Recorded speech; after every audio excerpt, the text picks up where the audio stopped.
Welcome to Chandru maths. TNUSRB sub inspector ரெக்ரூட்மெண்ட்ல இது வரைக்கும், அதாவது 2010 இருந்து 2023 வரைக்கும் கேட்டிருந்த எல்லா சைக்காலஜி கொஸ்டினுமே நம்ம பார்க்க போறோம். ஒன் பை ஒன்னா பார்க்க போறோம். ஸோ அந்த சீரீஸ்ல இது 3வது பார்ட். இந்த வீடியோல நம்ம ரீசனிங்ல இருக்கக்கூடிய பசில் அண்ட் சீட்டிங் அரேஞ்ச்மெண்ட் இந்த 2 டாபிக்ல இருந்து கேட்டிருந்த கொஸ்டின்ஸ் தான் பார்க்க போறோம். ஆல்ரெடி நம்ம 2 பார்ட்லயுமே இந்த 2 டாபிக்ல இருக்க கொஸ்டின்ஸ் தான் பார்த்துருப்போம். இந்த வீடியோவோட இந்த டாபிக் கம்ப்ளீட் ஆகும். அடுத்தடுத்து நம்ம அடுத்தடுத்த டாபிக் பார்ப்போம். இதுல மேத்ஸும் வரும், இங்கிலீஷும் வரும். ஒன் பை ஒன்னா நான் கம்ப்ளீட் பண்ணுவேன். ஓகே, நம்ம ஸ்டார்ட் பண்ணலாம். நீங்க இது வரைக்கும் நான் கொடுத்துருக்க 2 வீடியோ பார்க்கல அப்படின்னா டிஎன்யூஎஸ்ஆர்பி எஸ்ஐ சைக்காலஜி அப்படிங்கக்கூடிய இந்த பிளேலிஸ்ட்ல அந்த 2 வீடியோவும் அவைலபிளா இருக்குது. இனிமேல் நான் போடுற எல்லா வீடியோஸுமே இதுல அப்டேட் ஆகிடும். ஓகே, ஸோ இந்த பிளேலிஸ்டுக்கான லிங்க் நான் டிஸ்கிரிப்ஷன்ல கொடுத்துருக்கேன். நீங்க பார்க்கல அப்படின்னா பார்த்துக்கோங்க. அதே மாதிரி சப் இன்ஸ்பெக்டருக்கான சைக்காலஜிக்கான 60 டே ஸ்ட்ராட்டஜி நான் ஆல்ரெடி ப்ரொவைட் பண்ணியிருக்கேன். இந்த வீடியோ நீங்க பார்க்கல அப்படின்னா பார்த்துக்கோங்க. இந்த வீடியோக்கான லிங்க்குமே டிஸ்கிரிப்ஷன்ல அவைலபிளா இருக்குது. ஓகே, இப்போ ஃபர்ஸ்ட் கொஸ்டின் பாருங்க. 7 children A, B, C, D, E, F and G are sitting in a line. அதாவது 7 குழந்தைகள் A, B, C, D, E, F and G வரிசையில் நிற்க வைக்கப்பட்டுள்ளனர். 7 பேர் வரிசையா இருக்காங்க. Okay, G is to the right of D. அவங்க வரிசைனா ஒருத்தருக்கு பின்னால ஒருத்தர் இருக்கலாம், இல்லைன்னா இந்த மாதிரி ஒரே ரோல கூட இருக்கலாம். ஓகே, இப்ப ரைட்டு லெஃப்ட்னு கொடுத்துருக்காங்க அப்படின்னால கண்டிப்பா ஒரே ரோல தான் இருப்பாங்க. அப்பதான் ரைட்டு லெஃப்ட் வரும். இப்ப இவங்க எல்லாரும் எந்த டைரக்ஷனை பார்த்திருக்காங்க அப்படின்னு கொடுக்கல அப்படின்னா, நான் லாஸ்ட் வீடியோல சொன்ன மாதிரி எல்லாருமே நார்த் டைரக்ஷன்ல இருக்காங்கன்னு எடுத்துக்கணும். அப்படி எடுத்தா நமக்கும் ஈஸி. ஏன்னா நம்மளோட லெஃப்ட் என்னவோ அதே நம்ம கொஸ்டின்லயுமே லெஃப்ட்னு எடுத்துக்கலாம், ரைட்டுன்னு எடுத்துக்கலாம். அதனாலதான். ஓகே, ஸோ இப்போ G is to the right of D and to the left of B ன்னு கொடுத்துருக்காங்க. அதாவது G D வலதுபுறத்திலும் Bக்கு இடதுபுறமும் உள்ளது. ஓகே, Gங்கிறது Dக்கு வலதுபுறம். D இங்க இருக்காமனா Dயோட வலதுபுறத்துல G இருக்கான். அதே மாதிரி Bக்கு இடதுபுறத்துல இருக்கான். யாரு? G தான். ஓகே, G தான் Bக்கு இடதுபுறத்துல இருக்கான். அப்ப B இங்க இருந்திருப்பான். Bக்கு இடதுபுறத்துல G, Dக்கு வலதுபுறத்துலயும் G. அடுத்ததா பாத்தீங்கன்னா A is on the right of C.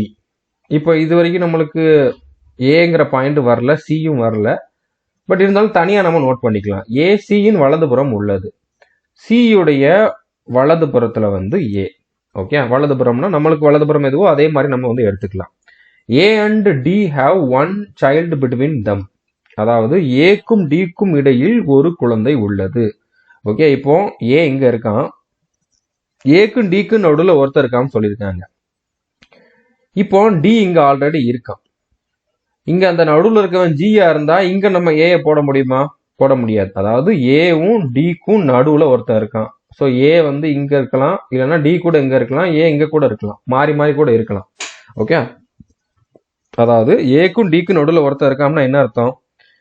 ஏ லெஃப்ட்ல இருக்கானா ரைட்ல இருக்கானா அப்படிங்கிறது தெரியாது. ஆனா அவங்க 2 பேத்துக்கு நடுவுல ஒருத்தன் இருக்கான் அப்படிங்கறதான் தெரியும். ஓகே, ஸோ இப்போ ஒருவேளை ஏ இங்க இருந்தாம்னா இங்க நடுவில் ஒருத்தர் இருப்பான், டி இங்க இருப்பான். ஒருவேளை டி இங்க இருந்தாம்னா நடுவில் ஒருத்தர் இருப்பான், ஏ இங்க இருப்பான். இந்த 2 பாசிபிலிட்டி இதுல இருக்குது. ஸோ இங்க ஆல்ரெடி டியோட பொசிஷன் நம்ம ஃபிக்ஸ் பண்ணி தான் வச்சிருக்கோம். அதுல இதை மேட்ச் பண்ணி பாருங்க. இப்போ டி இருக்கான், அடுத்து ஒருத்தர் இருக்கான், அடுத்து ஏ வர்றான் அப்படிங்கிற மாதிரி இது கரெக்டா இருக்கும் அப்படின்னு எடுத்தோம்னா, டிக்கு ரைட்ல ஜி இருக்கான், அதுக்கு அடுத்து பி வந்துட்டான், இங்க ஏ வர்றதுக்கு வாய்ப்பு இல்லை. அப்போ இது தப்பா இருக்கும், இதுதான் கரெக்டா இருக்கும். அப்ப டிக்கு லெஃப்ட்ல ஒருத்தன் இருக்கான், அது யாருன்னு தெரியாது, அதுக்கு அடுத்து ஏ இருக்கான். ஓகே, ஸோ இதுதான் கரெக்டா இருக்கும். இப்ப ஏக்கு லெஃப்ட்ல சி இருக்கான், ஸோ அதை நம்ம போட்டாச்சு. இ and be have 2 children between them. அதாவது ஈக்கும் பிக்கும் இடையில் 2 குழந்தைகள் உள்ளன. ஈக்கும் பிக்கும் நடுவில் 2 பேர். பி இங்க இருக்கான். ஓகே, ஈக்கும் பிக்கும் நடுவில் 2 பேர்னா இந்த 2 பேரா இருக்கலாம், இங்க ஈ வரலாம், இல்லனா இங்க இன்னும் 2 பேர் இங்க கூட ஈ வரலாம். ஒருவேளை இந்த பக்கம் 2 பேர் இங்க ஈ வந்தான் அப்படின்னா மொத்தம் எத்தனை பேர் ஆயிரும்? 1 2 3 4 5 6 7 8 9 பேர் ஆயிரும். ஆனா இருக்கிறதே 7 பேர் தான். அப்ப கண்டிப்பா பிக்கு இந்த பக்கம் ஈ இல்ல, பிக்கு இந்த பக்கம் தான் ஈ இருக்கான். அப்போ ஈ இங்க வந்திருப்பான். ஓகே, இப்ப ஈக்கும் பிக்கும் நடுவுல 2 பேர் தான் இருக்காங்க. D and F have 2 children between them. டிக்கும் எஃப்க்கும் இடையில் 2 குழந்தைகள் உள்ளன. டி இங்க இருக்கான், டிக்கும் எஃப்க்கும் நடுவுல 2 பேர் வரணும். இப்போ டிக்கு லெஃப்ட்ல எஃப் இருக்கான்னு வச்சுக்கிட்டோம்னா 2 பேருக்கு அப்புறம் தான் எஃப் இருப்பான். ஆனா இங்க எஃப்க்கான இடம் இல்லை. டிக்கு ரைட்ல எஃப் இருக்காமனு வச்சுக்கிட்டோம்னா 2 பேருக்கு அப்புறம் தான் எஃப் வருவான். ஸோ அப்போ ரைட்ல தான் வர்றதுக்கு வாய்ப்பு இருக்குது. ஓகே, இந்த மாதிரி கொஸ்டின்ஸ் நிறைய நம்ம கோர்ஸ்ல நம்ம தெளிவா டீச் பண்ணிருக்கோம். நான் ஆல்ரெடி இதே மாதிரி கொஸ்டின்ஸ் தான் உங்களுக்கு 2 வீடியோலயுமே கொடுத்துருக்கேன். அப்படின்னால இதுல கொஞ்சம் குயிக்கா சொல்றேன், அவ்வளவுதான். மற்றபடி உங்களுக்கு இதுல புரியல அப்படின்னா நீங்க நான் போட்டிருந்த அந்த 2 வீடியோ இன்னொரு வாட்டி நல்லா பாருங்க. இல்லைன்னா நம்ம கோர்ஸ்ல இருக்கக்கூடிய வீடியோஸ் வந்து நீங்க தெளிவா பாருங்க, உங்களுக்கு எல்லாமே புரியும். ஓகே, ஸோ இதுவுமே வந்து நீங்க இன்னொரு வாட்டி பார்த்துக்கோங்க. இந்த நான் இப்ப சொன்னது எதுவுமே அண்டர்ஸ்டாண்ட் ஆகலாம், இன்னொரு வாட்டி பொறுமையா கூலா பாருங்க, கண்டிப்பா வந்து அண்டர்ஸ்டாண்ட் ஆகும். ஸோ இப்போ இதை வச்சு 3 கொஸ்டின் கேட்டிருக்காங்க. ஓகே, இவ்வளவு கண்டுபிடிச்சிட்டோம் அப்படின்னாலே நம்மளுக்கு 3 கொஸ்டினுக்கு ஆன்சர் வரப்போகுது. இப்போ இதுல ஃபர்ஸ்ட் கொஸ்டின் பாருங்க, வலது புறத்தில் கடைசியில் உள்ள குழந்தை எதுன்னு கேட்டிருக்காங்க. Who is on the extreme right? யாரு? எஃப். ஸோ எஃப் அப்படிங்கிறது தான் கரெக்டான ஆன்சர். ரெண்டாவது கொஸ்டின் பாருங்க, சரியாக நடுவில் உள்ளது யாரு? ஹூ இஸ் எக்ஸாக்ட்லி இந்த மிடில்னு கேட்டிருக்காங்க. சரியா நடுவில் இருக்கிறது யாரு? இங்கிட்டு 3 பேரு, இங்கிட்டு 3 பேரு, நடுவில் இருக்கிறது டி. ஸோ டி அப்படிங்கிறது தான் கரெக்டான ஆன்சர். அடுத்த கொஸ்டின் பாருங்க, இடப்புற கோடியில் உள்ளது யார்? Who is on the extreme left? லெஃப்ட்ல கடைசியில இருக்கிறவன் யாரு? சி. ஓகே, ஸோ சிங்கிறது தான் அடுத்த ஆன்சர். புரிஞ்சிருக்குன்னு நினைக்கிறேன். ரொம்ப ரொம்ப சிம்பிளான கொஸ்டின். அதுல இருந்து நம்ம 3 கொஸ்டினுக்கு ஆன்சர் பண்ணிட்டோம். இன்னும் 3க்குமே வந்து உங்களுக்கு மார்க் உண்டு. ஓகே, 3க்கும் சேர்த்து ஒரு கொஸ்டின் அப்படிங்கிற மாதிரி கிடையாது, 3 வேற வேற கொஸ்டின். ஆனா இதை நீங்க கரெக்டா பண்ணிட்டீங்க, இந்த இதை கரெக்டா கண்டுபிடிச்சிருந்தீங்க அப்படின்னா உங்களுக்கு வந்து 3 கொஸ்டினுக்கான மார்க் வந்து கிடைக்கும். ஓகே, அடுத்த கொஸ்டின் பாருங்க, ABCDEF and G are sitting on the wall and are facing east. ஈஸ்ட்னா என்ன அர்த்தம்? ஸோ உங்களுக்கு டைரக்ஷன் தெளிவா இருக்கணும். நார்த்னா மேல் நோக்கி இருக்கிறது, சவுத்னா கீழ் நோக்கி இருக்கிறது, ஈஸ்ட்னா ரைட் சைட்ல இருக்கிறது, வெஸ்ட்னா லெஃப்ட் சைட்ல இருக்குது. இந்த மாதிரி நீங்க வந்து கரெக்டா போடணும். நான் ஆல்ரெடி முந்தின வீடியோஸ்ல சொன்ன மாதிரி இதை நீங்க தப்பா போட்டீங்க அப்படின்னா, ஈஸ்ட்டுக்கு பதிலாக வெஸ்டோ, வெஸ்ட்டுக்கு பதிலாக ஈஸ்டோ, நார்த்துக்கு பதிலாக சவுத்தோ அப்படிங்கிற மாதிரி மாத்தி எடுத்துட்டீங்கன்னா நீங்க லெஃப்ட்ங்கிற இடத்துல ரைட்டை போடுற மாதிரியும், ரைட்டுங்கிற இடத்துல லெஃப்ட போடுற மாதிரியும் வந்துடும். அப்போ நீங்க கண்டிப்பா தப்பா தான் போடுவீங்க. அதனால இதை வந்து நீங்க கரெக்டா பண்ணிடணும். ஓகே, இப்போ இதுல வந்து எத்தனை பேர் இருக்காங்க? 2, 4, 6, 7 பேர் இருக்காங்க. 7 பேருமே வந்து பாத்தீங்கன்னா ஈஸ்ட் ஃபேஸ் பண்றாங்க. ஓகே, அப்போ நீங்க என்ன பண்ணிக்கோங்க, ஃபர்ஸ்டே வந்து 7 இடத்த வந்து ஃபிக்ஸ் பண்ணிக்கோங்க. இந்த மாதிரி 7 பேர் வந்து ஈஸ்ட் நோக்கி இருக்காங்க அப்படிங்கிற மாதிரி ஃபிக்ஸ் பண்ணிக்கோங்க. இப்போ இதுல இந்த இடத்துல எக்ஸ்னு ஒருத்தன் இருக்கான்னு வைங்களேன், இவனுக்கு ரைட்டுன்னு வருது அப்படின்னாலே நீங்க அந்த டைரக்ஷன்ல இருக்கிற மாதிரி பாத்தீங்கன்னா ரைட்டுங்கிறது இந்த பக்கம் வரும், லெஃப்ட்ங்கிறது இந்த பக்கம் வரும். நீங்க இந்த பக்கம் பார்த்து இருக்கிற மாதிரி அஷ்யூம் பண்ணிக்குவாங்க. அப்போ உங்களுக்கு ரைட் இந்த பக்கமும் லெஃப்ட் இந்த பக்கமும் வரும். ஓகே, ஸோ இந்த மாதிரி இருக்கிறப்போ ரைட்டுங்கிறது இந்த பக்கம் வர்றது, லெஃப்ட்ங்கிறது இந்த பக்கம் போறது. ஓகே, ஸோ இதை வந்து நீங்க மைண்ட்ல வச்சுக்கோங்க. ரைட் லெஃப்ட்னு வர்றப்போ ஒவ்வொரு வாட்டியும் யோசிக்க வேண்டாம், டக்கு டக்குன்னு இதை பார்த்துட்டு போட்டுறலாம். ஓகே, ABCDEF மற்றும் G எல்லோரும் ஒரு மதில் மேல் கிழக்கு நோக்கி அமர்ந்துள்ளனர். கிழக்குங்கிறது east. Okay, C is immediate right of D. இதுல வந்து யாரு எந்த இடத்துல இருக்கான் அப்படிங்கிறது வந்து எக்ஸாக்டா பிக்ஸ் ஆகிற மாதிரி ஏதாச்சும் ஒரு பாயிண்ட் இருக்கான்ட்டு பாருங்க. இவனுக்கு ரைட்ல இருக்கான், B is at extreme end and has E as his neighborன்னு கொடுத்திருக்காங்க.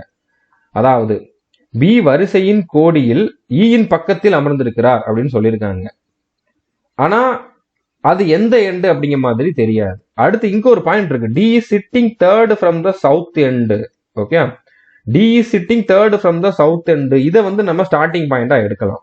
அதாவது D தெற்கு கோடியிலிருந்து 3ஆவதாக அமர்ந்துள்ளார். தெற்கு கோடிங்கிறது தெற்குங்கிறது கீழே. ஓகே, தெற்குங்கிறது கீழே, சவுத்து, தெற்குங்கிறது கீழே. இங்க இருந்து 3ஆவதா வந்து யார் இருக்கா? டி இருக்கான். ஸோ இது 1வது, இது 2வது, 3வது, இந்த இடத்துல டி இருக்கான். இப்போ ஒரு பாயிண்ட பிக்ஸ் பண்ணிட்டோமா, அடுத்து டில இருந்து நீங்க ஸ்டார்ட் பண்ணுங்க. இப்ப டியை வச்சு வேற பாயிண்ட் இருக்கான்னு பாருங்க. இருக்குது. C is immediate right of D.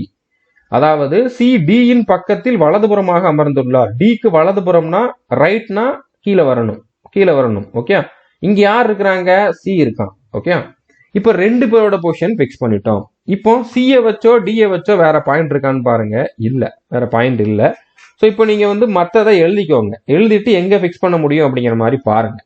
B is at extreme end and has E as his neighborன்னு கொடுத்துருக்காங்க. ஸோ இப்போ இதை வச்சு நம்ம கண்டிப்பா போட்டுடலாம். B வந்து எண்டில் இருக்கான், அது இந்த எண்டானால் இருக்கலாம், இல்ல இந்த எண்டானால் இருக்கலாம். ஆனா பிக்கு பக்கத்துல இ இருக்கணும். பி வரிசையின் கோடியில் ஈயின் பக்கத்தில் அமர்ந்திருக்கிறார். ஸோ இப்போ பியை நான் இங்க எடுத்தேன் அப்படின்னா பிக்கு பக்கத்துல இ வர முடியுமா? முடியாது. அப்போ ஆட்டோமேட்டிக்கா நம்ம பியை இங்க தான் போட்டாகணும். பிக்கு பக்கத்துல இ வருவான்.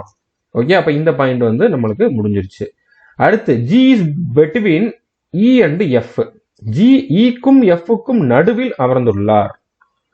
ஓகே, ஈக்கும் எஃப்க்கும் நடுவுல இ இங்க இருக்கான், எஃப் இன்னும் போடல. ஆனா ஈக்கும் எஃப்க்கும் நடுவுல ஜி இருப்பான், இல்லனா ஈக்கும் எஃப்க்கும் நடுவுல ஜி இருப்பான். இந்த ரெண்டு பாசிபிலிட்டி இருக்குது. இதுல ஈயும் எஃப் மேல கீழே எங்கனாலும் வரலாம், ஆனா ஜி நடுவுல வருவோம். இப்ப ஈயோட பொசிஷனை நம்ம பிக்ஸ் பண்ணிட்டோம். ஈக்கு மேல ஜியோ எஃப்ஓ வர முடியுமா? முடியாது. கண்டிப்பா கீழே தான் வருவாங்க. அப்போ ஜி இங்க வருவான், எஃப் இங்க வருவான். ஓகே, இன்னும் ஒரே ஒரு பிளேஸ் தான் வந்து மிச்சம் இருக்குது, அது ஏக்கு. ஓகே, ஏ தான் இது வரைக்கும் வரல, அப்ப இங்க தான் ஏ இருப்பான். ஸோ இதுதான் வந்து கரெக்டான பொசிஷன். என்ன கேட்டிருக்காங்க? Who is sitting to the right of E. ஈயின் வலது பக்கத்தில் யார் அமர்ந்துள்ளார் அப்படின்னு கேட்டிருக்காங்க. ஈயோட வலது பக்கம்னா கீழே வரணும். யாரு? ஜி. ஸோ ஜி அப்படிங்கிறது தான் கரெக்டான ஆன்சர். ஸோ புரிஞ்சுருக்கும் நினைக்கிறேன். ஸோ இதை வச்சு இன்னும் 2 கொஸ்டின் கேட்டிருக்காங்க. ஓகே, மொத்தமா 3 கொஸ்டின் கேட்டிருக்காங்க. இதே சேம் பேராகிராஃபை கொடுத்துட்டு இதுல இருந்து 3 கொஸ்டின் கேட்டிருக்காங்க. ஃபர்ஸ்ட் கொஸ்டினுக்கு ஆன்சர் பண்ணிட்டோம். அடுத்த கொஸ்டின் பாருங்க. Which of the following pair of people are sitting at the extreme end. பின்வரும் ஜோடி மனிதர்கள் எந்த ஜோடி கோடியின் முடிவில் அமர்ந்துள்ளது? ஸோ எண்ட்ல யாரெல்லாம் இருக்கான்னு கேட்டிருக்காங்க. எண்ட்ல யாரெல்லாம் இருக்கா? இங்க பி, இங்க ஏ. அப்போ ஏயும் பியும் தான் எண்ட்ல இருக்காங்க. ஸோ ஏ பி அப்படிங்கிறது தான் கரெக்டான answer. Between which of the following pairs is D sitting. அதாவது பின்வரும் ஜோடி மனிதர்களில் எந்த ஜோடியின் நடுவில் டி அமர்ந்துள்ளது? எந்த 2 பேருக்கு நடுவில் டி இருக்கான்? எஃப்க்கும் சிக்கு நடுவில் தான் டி இருக்கான். ஸோ சிஎஃப் அப்படிங்கிறது தான் கரெக்டான ஆன்சர். ஓகே, ஸோ புரிஞ்சுக்கணும்னு நினைக்கிறேன். ஒரு பேராகிராஃப் வச்சு நம்ம 3 கொஸ்டினுக்கு ஆன்சர் பண்ணியிருக்கோம். அடுத்த கொஸ்டின் ரொம்ப ரொம்ப சிம்பிளான கொஸ்டின். இது வந்து நம்ம பசல்னு கூட எடுக்க வேண்டாம், மேத்ஸ் கொஸ்டின் மாதிரி கூட எடுத்துக்கலாம். எப்படி பார்த்தாலும் இதுல யோசிச்சா ஆன்சர் பண்ற மாதிரி இருக்கும். இதுக்கு வந்து ஒரு ட்ரிக்கு இல்லைன்னா இதுக்கு வந்து ஒரு ஃபார்முலா அந்த மாதிரிலாம் கிடையாது. அதனால நான் இந்த டாபிக்ல இதை வந்து கொடுத்துட்டேன். Aruna cuts a cake into 2 halves and cuts 1 half into smaller pieces of equal size. Aruna ஒரு கேக்கை 2 பாதியாக வெட்டுகிறாள். அதில் ஒரு பாதியை சம அளவுள்ள 2 சிறு துண்டுகளாக, ஓகே, சம அளவுள்ள சிறு துண்டுகளாக வெட்டுகிறார். ஓகே, ஸோ அதாவது ஒரு கேக் இருந்திருக்கு, இந்த மாதிரி ஒரு கேக் இருந்திருக்கு. இதை வந்து 2 துண்டா வெட்டியிருக்கா. ஓகே, இந்த மாதிரி 2 துண்டா வெட்டிட்டு இதுல ஒரு துண்டை வந்து பாத்தீங்கன்னா சம அளவு இருக்கிற மாதிரி பீஸா நிறைய பீஸ் வந்து வெட்டியிருக்கா.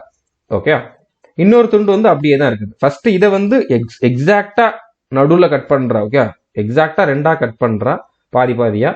அடுத்ததுல ஒரு பாதியை மட்டும் சின்ன சின்ன பீஸா, இந்த சின்ன சின்ன பீஸும் சேம் சைஸ் இருக்கிற மாதிரி கட் பண்றா. Okay, each of the small pieces is 20 grams in weight. ஒவ்வொரு சிறிய துண்டும் 20 கிராம் எடை உள்ளது. இந்த ஒவ்வொரு சிறிய துண்டுமே வந்து பாத்தீங்கன்னா 20 கிராம் வந்து வெயிட் இருக்கும்னு சொல்லியிருக்காங்க. 20 grams வந்து வெயிட் இருக்கும். ஓகே, 20 grams வந்து வெயிட் இருக்கும். If she has 7 pieces of the cake in all with her, அதாவது அவளிடம் 7 கேக்கு துண்டுகள் இருந்தால் என்ன பண்ணா? ஃபர்ஸ்ட் 2ஆ வெட்டினா, அடுத்து அந்த 2ல 1 வந்து நிறைய பீசஸா வெட்டினா. இப்ப மொத்தமா பார்த்தா அவகிட்ட 7 துண்டு இருக்குதுன்னு சொல்லியிருக்காங்க. ஸோ 7 துண்டுல இது 1, ஓகே, இது ஒரு துண்டு, அது போக இங்க 6 துண்டு இருக்கணும். ஓகே, இது ஒரு பீஸ், அது போக இந்த சின்ன பீஸ் 6 இருந்தா தானே மொத்தமா அவகிட்ட 7 பீஸ் இருக்கும். அப்ப சின்ன பீஸ் வந்து பாத்தீங்கன்னா 6 பீஸ் இருக்குது. ஓகே, சின்னதா வந்து பாத்தீங்கன்னா 6 பீஸ் இருக்குது. இந்த 6 பீஸுமே வந்து என்ன, 20 கிராம் இருக்குது. எல்லாமே 20 கிராம் எடை உள்ளது. ஏன்னா இதுவுமே ஈக்குவல் வெயிட் இருக்கிற மாதிரி தான் கட் பண்ணிருக்கா. How heavy was the original கேக்குன்னு கேட்டிருக்காங்க. முழு கேக்கின் எடை என்னவாக இருக்குன்னு கேட்டிருக்காங்க. ஸோ இப்போ இதுல ஒரு துண்டு வந்து 20 கிராம் அப்படின்னா 6 துண்டோட விலை, 6 துண்டோட வெயிட் 6 × 20 120 கிராம். ஓகே, இந்த 120 கிராம் எதுல இருந்து வந்துச்சு? இதுல இருந்து தான் வந்துச்சு. இதைதான் சின்ன சின்னதா வெட்டினப்போ ஒவ்வொரு பீஸும் 20 கிராமா வந்து 6 பீஸ் கிடைச்சிச்சு. அப்போ இதை எல்லாத்தையும் சேர்த்து இதே மாதிரி ஒரு பீஸா மாத்தணும் அப்படின்னா இதுமே 120 கிராம் தான் இருக்கும். ஓகே, அதே மாதிரி இது ஒரு 120 கிராம் இருக்கும். ஸோ மொத்தமா இந்த பீஸ் வந்து ஸ்டார்டிங்ல இருந்த முழு கேக் வந்து 120 + 120 240 கிராமா இருந்திருக்கும். 240 கிராம் அப்படிங்கிறத ஆன்சர். இது சிம்பிளான கொஷின் தான், நான் உங்களுக்கு ரொம்ப பொறுமையாக லென்த்தாக சொல்லியிருக்கேன். மற்றபடி சிம்பிளான கொஷின் தான். ஓகே, அடுத்த கொஷின் பாருங்க. இது வந்து ஏஜ் டாபிக்கோ அப்படிங்கமா நீங்கள் நினைக்கலாம், ஆனால் கிடையாது. இது வந்து பசிலில் தான் வரும். ஏன்னா நிறைய பேரோட ஏஜை வந்து கம்பேர் பண்ணுறாங்க அப்படின்னாலே அது வந்து பசில் டாபிக் உள்ள தான் வரும். Okay, Gopal is 4 years younger than Krishnan. Okay, Gopal கிருஷ்ணனை விட 4 வயது இளையவர். கோபால் கிருஷ்ணனை விட 4 வயது இளையவர். கிருஷ்ணனுக்கு என்ன வயசு இருக்குமோ அதுல 4 கழிச்சேன் அப்படின்னா கோபாலோட வயசா இருக்கும். அதான் அர்த்தம். கோபால் 4 years யங்கர், இளையவர் கிருஷ்ணனை விட. அப்ப கிருஷ்ணனோட வயசை விட கோபால் 4 வயசு கம்மி. ஸோ கிருஷ்ணனோட வயசுல 4 கம்மி பண்ணிட்டேன் அப்படின்னா அது கோபாலோட வயசுக்கு ஈக்குவல் ஆயிரும். அதான் நான் எழுதியிருக்கேன். Ramesh is 6 years older than லீலா. ரமேஷ் லீலாவை விட 6 வயது மூத்தவர். இப்ப ரமேஷ் வந்து லீலாக்கு என்ன வயசு இருக்குமோ அதை விட 6 வயசு அதிகமா இருக்கும் அவனுக்கு. லீலாவை விட 6 வயசு மூத்தவன். லீலாவோட வயசோட 6 கூட்டினோம்னா 6 வருஷத்துக்கு கூட்டினோம்னா அது ரமேஷோட வயசாயிரும். Okay, Sheela is twice as old as Leela. Sheela லீலாவை போல 2 மடங்கு வயதானவர். யாரு? ஷீலா. ஷீலா வந்து லீலாவை போல 2 மடங்கு வயதானவர். 2 into லீலா. லீலாவோட வயசுல 2 பெருக்கணும்னா அது வந்து ஷீலாவோட வயசாகும். Krishnan is 4 years older than Ramesh. Krishnan ரமேஷை விட 4 வயது பெரியவர். கிருஷ்ணன் வந்து பாத்தீங்கன்னா ரமேஷை விட 4 வயசு மூத்தவன். Okay, Sheela is 8 years old.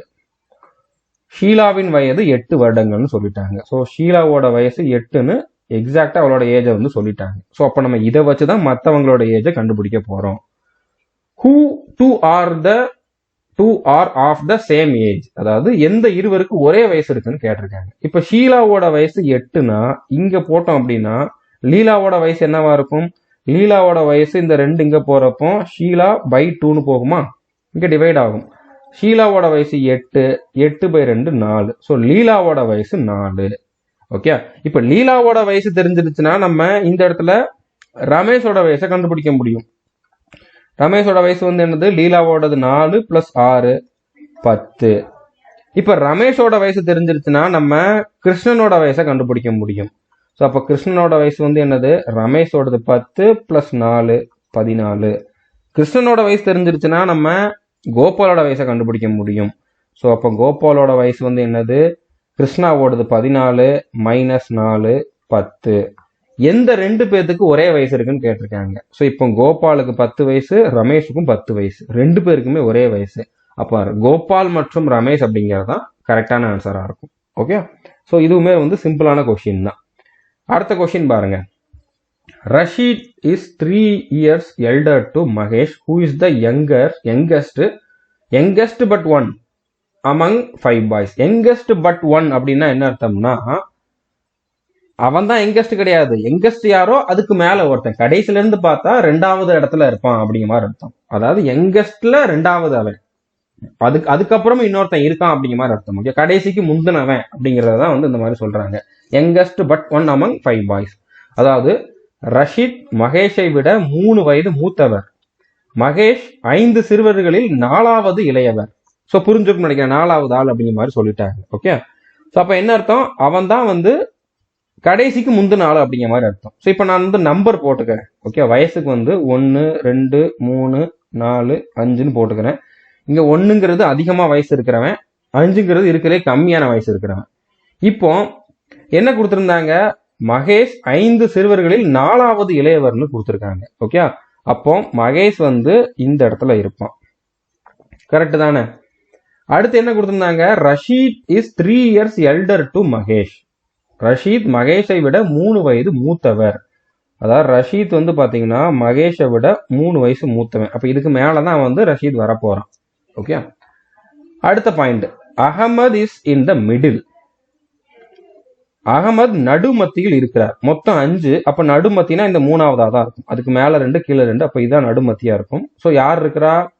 Ahmed இருக்கிறான். ஓகே, அடுத்து Alexander is between Rasheed and Ahmed. Alexander ரஷீத்துக்கும் அகமதுக்கும் இடையில் உள்ளார். ஸோ அகமது இங்க இருக்கான். அகமதுக்கும் ரஷீத்துக்கும் நடுவுல யார் இருக்கா? அலெக்சாண்டர் இருக்கிறான். ஓகே, ஸோ இது வந்து அகமதுனால நான் ஏஹெச்னு போட்டுக்கிறேன், அலெக்சாண்டருக்கு ஏஎல்னு போடுறேன். இப்போ அகமதுக்கும் அலெக்சாண்டருக்கும் ரஷீத்துக்கும் நடுவுல யார் வரப்போறான்? அலெக்சாண்டர் வரப்போறான். இது இப்படி வந்தாலும் வரலாம், இல்லைன்னா ரஷீத் மேல வந்துட்டு அகமது கீழே வந்துட்டு நடுவுல அலெக்சாண்டர் வரலாம். ஓகே, எப்படி வேணாலும் வரலாம். இந்த ரெண்டுல ஏதாச்சும் ஒண்ணுதான் கரெக்டா இருக்கும். ஓகே, இப்போ இங்க அகமதோட பொசிஷன் நம்மளுக்கு தெரியுது. ஒருவேளை அகமது மேல இருக்கிறான்னா அவனுக்கு கீழே வந்து அலெக்சாண்டர் வரணும். அலெக்சாண்டர் வர்றதுக்கு வாய்ப்பு இருக்கா? வாய்ப்பு இல்லை. அப்ப இது தப்பு. அப்போ அகமதுக்கு மேல அலெக்சாண்டர் வருவான், அவனுக்கு மேல ரஷீத் வருவான். ஓகே, ஸோ எல்லா பொசிஷனுமே வந்துருச்சு. இன்னும் ஒன்னே ஒன்று தான் மிஸ் ஆகுது. மிஸ் ஆகிற நேம் என்ன அப்படிங்கிறத மட்டும் பார்த்தா போதுமானது. John. Okay, while Mahesh is in between Ahmed and John. இது நம்மளுக்கு தேவையே இல்லை. ஜான்கிற அந்த ஒரு பேர் தான், அதுதான் மிஸ் ஆகுது. ஜானை நம்ம இங்க போட்டுடலாம். பட் இந்த பாயிண்ட் கரெக்டா மேட்ச் ஆகுதான்னு பார்த்துக்கோங்க. Mahesh is between Ahmed and John. அகமதுக்கும் ஜானுக்கும் நடுவில் தான் மகேஷ் இருக்கான். ஓகே, அகமதுக்கும் ஜானுக்கும் இடையில் உள்ளார் யாரு? மகேஷ். இந்த பாயிண்ட் குடுக்கலாட்ட கூட இப்படிதான் நம்ம போட்டிருக்கோம். ஜானின் வயது 12 வருடங்கள் ஆகும். ஜானோட ஏஜ் வந்து பாத்தீங்கன்னா 12 வயசு. மற்றவங்களோட ஏஜ் எல்லாம் கொடுக்கல. அதே மாதிரி ரஷீதோட ஏஜ் வந்து பாத்தீங்கன்னா மகேஷை விட 3 வயசு அதிகம். இவ்வளவுதான் கொடுத்துருக்காங்க. இப்போ கொஸ்டின் என்ன கேட்டிருக்காங்கன்னு பாருங்க. Which of the following statement is not true? Not ட்ரூனா எது ராங்குன்னு அர்த்தம். ஓகே, கீழுள்ள கூற்றுகளில் எது உண்மை அல்ல அப்படிங்கிற மாதிரி சொல்லியிருக்காங்க. 5 சிறுவர்களில் ரஷீத் மூத்தவர். Rashid is the eldest of 5 boys. இருக்கையிலே மூத்தவன் யாரு? ரஷீத் தான். இது கரெக்ட். கரெக்ட் இதை டிக் பண்ணிட்டு போயிடக்கூடாது. எது தப்புன்னு கேட்டிருக்காங்க. ஓகே, அப்ப இது கரெக்ட். ஆனா இது வந்து ஆன்சர் கிடையாது. அகமதின் வயது 15 வருடங்களுக்கு மேல் இல்லைன்னு சொல்லியிருக்காங்க. Ahmed is not more than 15 years of age. அகமதோட ஏஜ் தெரியாது. அகமதோட ஏஜ் என்னன்னு தெரியாது. ஆனா கண்டிப்பா 12 வயசுக்கு மேல இருக்கும். ஏன்னா ஜான் 12, அவனை விட மகேஷ் அதிகம், அவனை விட அகமதுக்கு அதிகம். ஆனா 15 வயசுக்கு மேல இருக்காது அப்படிங்கிறது உண்மையா இருக்கலாம், இல்லாமலும் இருக்கலாம். இப்ப இவனுக்கு 14, இவனுக்கு இல்லைன்னா இவனுக்கு வந்து 13, இப்ப இவனோட வயசு 13, இவனோட வயசு 14ன்னு போடலாம். அப்படி போடுறப்போ நாட் மோர் தென் 15 இயர்ஸ் அப்படிங்கிறது கரெக்டா வரும். 15 வயசுக்கு மேல இல்லை அப்படிங்கிறது கரெக்டா வரலாம். அப்படி வாய்ப்பு இருக்குது இல்ல. ஆனா இது தப்புன்னு நம்ம சொல்ல முடியாது. வாய்ப்பு இருக்குது அப்படின்னாலே அது தப்புங்கிற அந்த மீனிங்ல வராது. ஓகே, இது கரெக்டாவும் இருக்கலாம், தப்பாவும் இருக்கலாம், பாசிபிலிட்டி தான் இருக்குது. இப்போதைக்கு இது நம்ம வந்து இது வந்து கரெக்டுன்னே எடுத்துக்குவோம். ஓகே, இது தப்பு இல்லை அப்படிங்கிற மாதிரி எடுத்துக்குவோம். கடைசியில வேற ஆப்ஷனே இல்லைன்னா நம்ம இது தப்புன்னு சொல்லலாம். ஓகே, எல்லோரிலும் இளையவர் John. John is the youngest. John தான் எல்லாத்துலயுமே இளையவன். அது கரெக்ட் தான். ஓகே, ஆனா இது ஆன்சர் கிடையாது. எது தப்புங்கிறதா கேட்டிருக்காங்க. அலெக்சாண்டர் மகேஷை விட இளையவர். அலெக்சாண்டர் மகேஷை விட மூத்தவன். ஓகே, இளையவன் அப்படிங்கிறது இது தப்பு. இது கண்டிப்பா தப்பு. இது சான்ஸ் இருக்குது அப்படிங்கிற மாதிரிலாம் இது கண்டிப்பா தப்பு.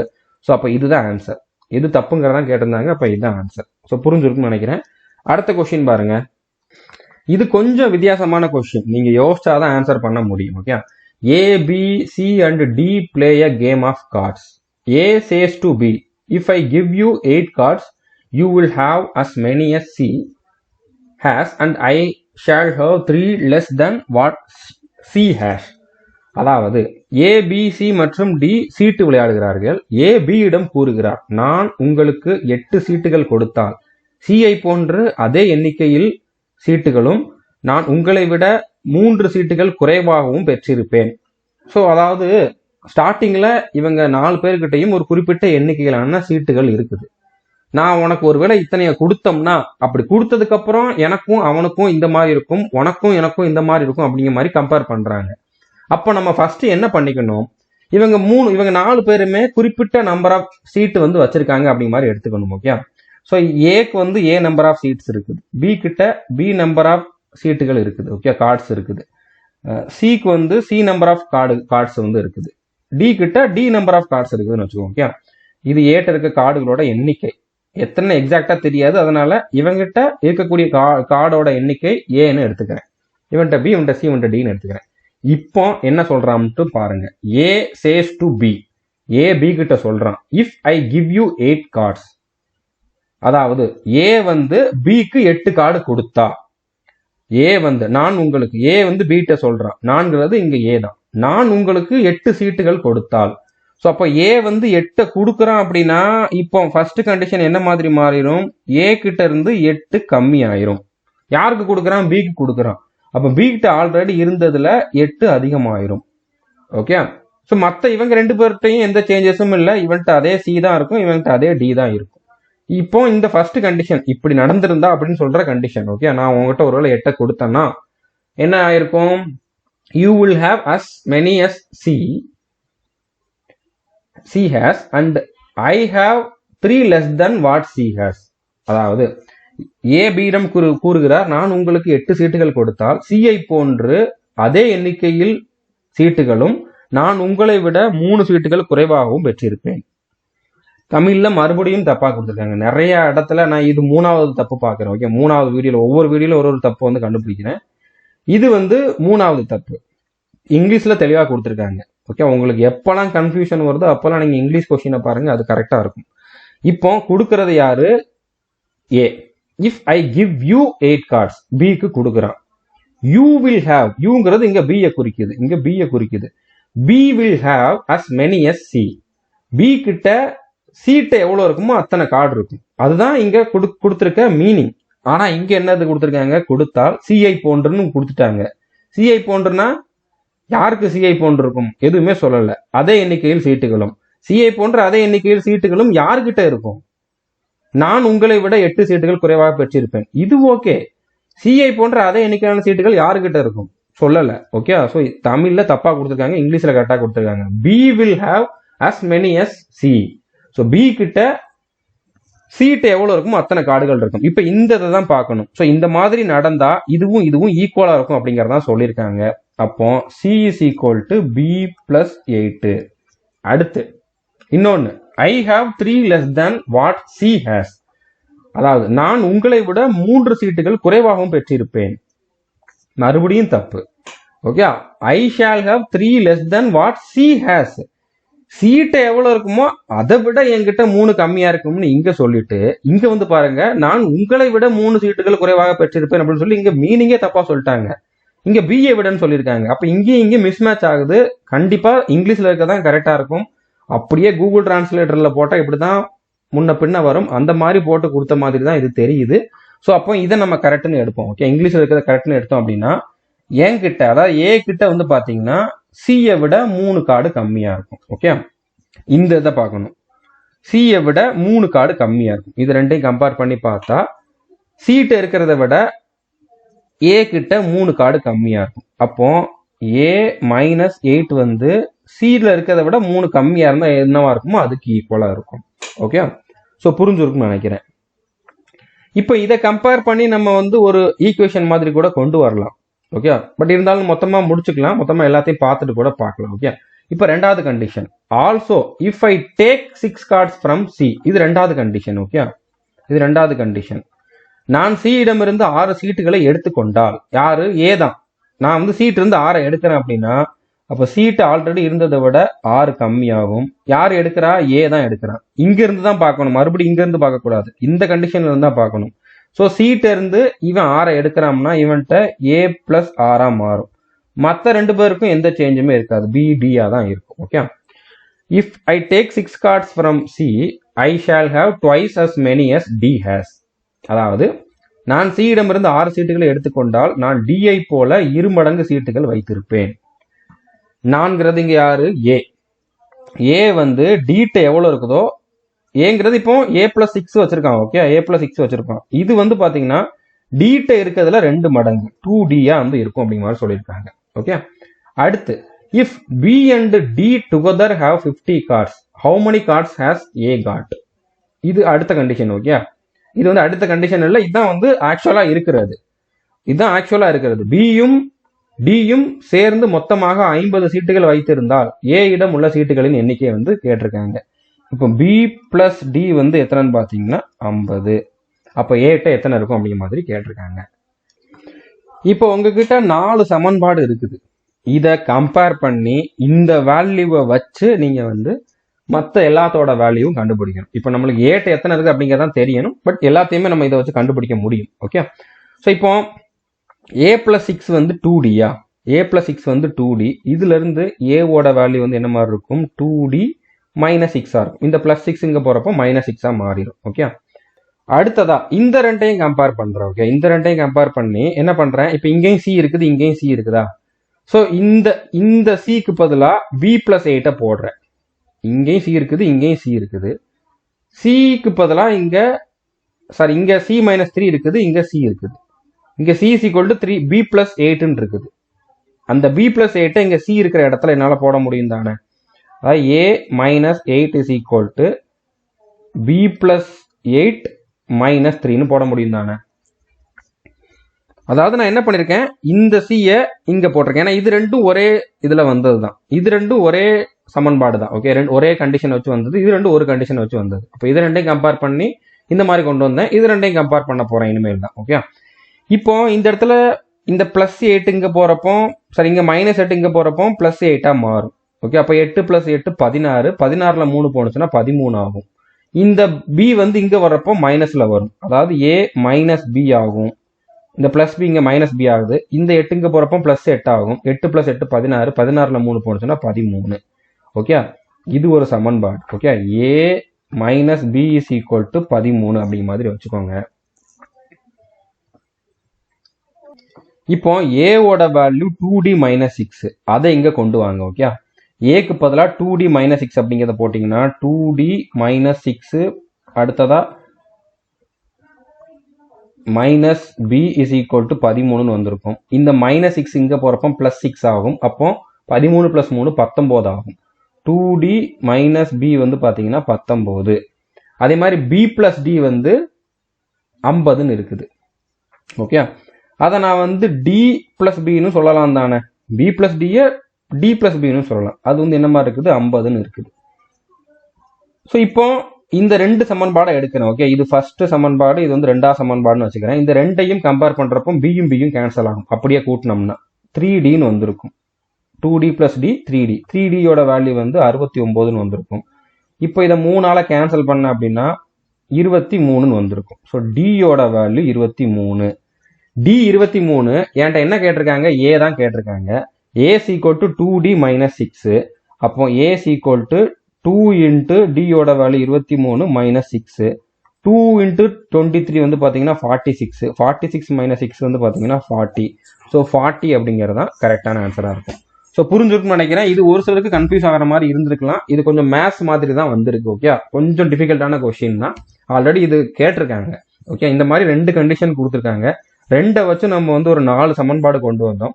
அதில் ஒரே ஒரு இதில் தான் வேல்யூ இருந்துச்சு. ஸோ அதை வச்சு நம்ம இன்னொரு வேல்யூ கண்டுபிடிக்கணும் அப்படின்னா நம்ம கொஞ்சம் இதில் ஒர்க் அவுட் பண்ணி தான் ஆகணும். ஓகே, இந்த ரெண்டையும் கம்பேர் பண்ணி a minus B equal to 13 அப்படிங்கிற மாதிரி கொண்டு வந்தோம். அடுத்ததா இதை வச்சு a equal to 2d minus 6ன்னு கொண்டு வந்தோம். ஸோ அதை வந்து நம்ம இங்கே போட்டு டியோட வேல்யூ எக்ஸாக்டா என்ன அப்படிங்கிறத பார்த்துட்டு அதுக்கப்புறம் நம்ம ஏயோட வேல்யூ பார்த்தோம். இதுல வேற மாதிரி கூட பண்ணிருக்கலாம். ஓகே, இந்த இடத்துல d is equal to a something அப்படிங்கிற மாதிரி வந்திருக்கும். ஓகே, இந்த இடத்துல d is equal to a plus 6/2ன்னு கூட வந்திருக்கும். அதை நம்ம இங்க போட்டிருந்தா கூட நம்ம வந்து கண்டுபிடிக்கிறதுக்கு சான்ஸ் இருக்குது. ஓகே, ஸோ எப்படியாச்சும் அதையும் இதையும் கம்பேர் பண்ணி கண்டுபிடிக்கணும். கண்டிப்பா டைம் ஆகும். கண்டிப்பா இதுல வந்து இதை வச்சு ஒன்று வரும், இதை வச்சு ஒன்று வரும். அதை கம்பேர் பண்ணி தான் நம்ம ஆன்சர் கண்டுபிடிக்கிற மாதிரி வரும். இது வந்து அந்த அளவுக்கு ஈஸியான கொஸ்டின் கிடையாது. ஓகே, அடுத்த கொஸ்டின் பாருங்க. ஸோ இந்த டாபிக்கோட last question. A man had returned after a bird shooting. He was asked how many birds he had in the bag. ஒருவர் ஒரு நாள் முழுவதும் பறவை வேட்டையாடி திரும்பினார். அவரது பையில் எத்தனை பறவைகள் உள்ளதென கேட்கப்பட்டார். அப்போ அவன் என்ன பதில் சொல்லியிருக்கான்? He said they are all sparrows but 6. அதாவது 6 தவிர மற்றதெல்லாம் சிட்டுக்குருவிகள்னு சொல்லியிருக்கான். அடுத்ததா all pigeons but 6. 6 தவிர மற்றதெல்லாம் மாடப்புறாக்கள். all doves but 6. 6 தவிர மற்றதெல்லாம் மணிப்புறாக்கள். how many birds had he in all? மொத்தத்தில் அவரிடம் எத்தனை பறவைகள் இருந்தன அப்படிங்கிற மாதிரி கேட்டிருக்காங்க. ஸோ அவன்கிட்ட கேட்குறப்ப அவன் என்ன சொல்லியிருக்கான், அவன்கிட்ட எத்தனை பறவை இருக்குன்னு கேட்டா 6 தவிர மற்றதெல்லாம் சிட்டுக்குருவி, 6 தவிர மற்றதெல்லாம் மாடப்புறா, 6 தவிர மற்றதெல்லாம் மணிப்புறா. அது எப்படி பாசிபிள் அப்படிங்கிற மாதிரி கேட்டீங்கன்னா யோசிச்சாதான் அது பாசிபிள் அப்படிங்கிறது உங்களுக்கு வரும். அப்படிங்கிறது உங்களுக்கு தெரியும். ஓகே, ஸோ இப்போ இதுக்கு மொத்தமா வந்து எத்தனை இருக்கலாம் அப்படிங்கிற மாதிரி பாருங்க. ஓகே, எல்லாமே ஈக்குவல் நம்பர் ஆஃப் நம்பர்ஸ் இருந்துச்சு அப்படின்னா தான் இது வந்து பாசிபிளா இருக்கும். ஓகே, இப்போ இதுல மூணு விதமான பறவைகள் இருக்குது. ஒன்னு வந்து சிட்டுக்குருவி, ஒன்னு வந்து மாடப்புறா, இன்னொன்னு வந்து மணிப்புறா. இப்போ இது மூணு இருக்குன்னு வச்சுக்கோங்களேன். இப்போ சிட்டுக்குருவியை சொல்றப்போ இந்த 6 தவிர, இந்த 3+3 6, இந்த 6 தவிர மற்றதெல்லாம் சிட்டுக்குருவி. இப்போ மாடப்புறாவா சொல்றப்போ இந்த 3 + இந்த 3, இந்த 6 தவிர மற்றதெல்லாம் மாடப்புறா. அடுத்து மணிப்புறாவை சொல்றப்போ இந்த 3 + இந்த 3 6, இந்த 6 தவிர மற்றதெல்லாம் மணிப்புறா. கரெக்டா மேட்ச் ஆகுதுல்ல? ஸோ இந்த மாதிரி ஒன்றுலயுமே 3 தான் இருந்திருக்கும் அவங்ககிட்ட. ஸோ அப்போ 9. ஸோ டோட்டலாக அவங்ககிட்ட 9 பறவைகள் தான் இருந்திருக்கும். இது யோசிச்சாதான் பண்ண முடியும். இதுக்கு எந்த ட்ரிக்கும் கிடையாது.